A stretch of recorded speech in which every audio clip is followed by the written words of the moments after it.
question de politique encore en première page. Oui, bonjour William, bonjour à tous. Le professeur Hollande a dressé son paperboard sur lequel figure le logo du Parti socialiste. On est tous d'accord pour garder le rose, dit-il. Un rose pâle, dit l'un, rose rouge, dit l'autre, du rose vert, du rose bleu et pourquoi pas du rose bonbon. Tous les roses de la gamme rose pluriel. Dessin signé Wings à la une de Metro News. Dessin qui illustre ce que le Figaro appelle l'entre-soi socialiste. Car enfin, de quoi s'agit-il, fait mine de s'interroger Paul-Henri Dulimbert, sinon d'un débat oiseux entre gens qui ont égaré le pays, l'exécutif, et d'autres, les frondeurs, qui se proposent de l'égarer encore plus. Alors quand vous lisez ça, vous vous dites que l'élection n'est pas terminée, il y a un troisième tour, le troisième tour éditorial, et on est un petit peu en avance sur les diapos. C'est le Figaro qui fait campagne en ironisant sur ces scènes dont la gauche a le secret, tout y est, le grand cœur enfiévré des frondeurs, la petite armée bravage des Hollandais, Manuel Valls, fier et fulminant, et au-dessus du parterre, François Hollande, improbable commandeur. La pièce a été jouée et rejouée. Le public s'est singulièrement lassé, mais pas les acteurs.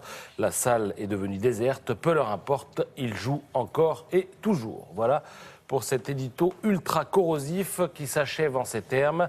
C'est une pièce médiocre, au scénario répétitif. François Hollande a vidé la salle.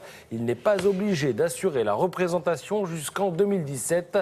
C'est ni plus ni moins qu'un appel à la démission. Et encore une fois, la droite française montre qu'elle ne supporte pas que la gauche puisse exercer le pouvoir. Bref. La gauche a connu des moments plus agréables et à lire la presse, on se dit qu'elle n'en est qu'au balbutiement de ses problèmes. Pourquoi ?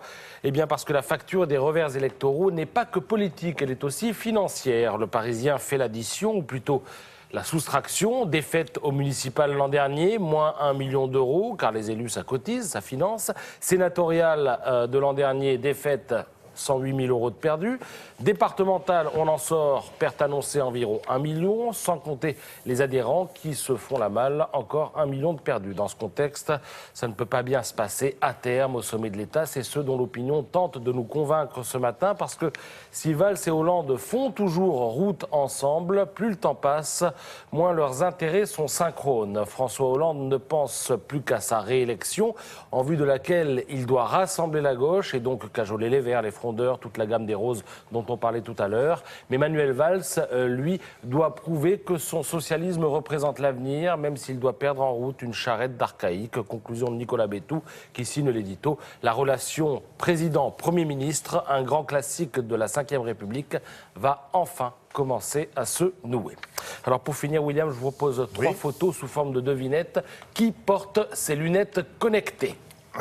Ben c'est celui dont le nom figure sur la lunette. Effectivement, c'est écrit dessus. C'est effectivement Emmanuel Macron. C'était pas très difficile, on pas peut très, dire. mais vous allez voir, ça va se compliquer. Sans vouloir... Il était hier à Beaune, où il a inauguré la semaine de l'industrie. Voilà pour la photo du jour. Particularité maintenant de cette voiture. Là, ça se complique. Pourquoi ne la conduirez-vous jamais ? Parce qu'elle n'existera pas. Si, elle va exister. Elle va exister. Parce que c'est un prototype, parce que c'est comment, trop cher ? C'est un prototype. Un peu cher.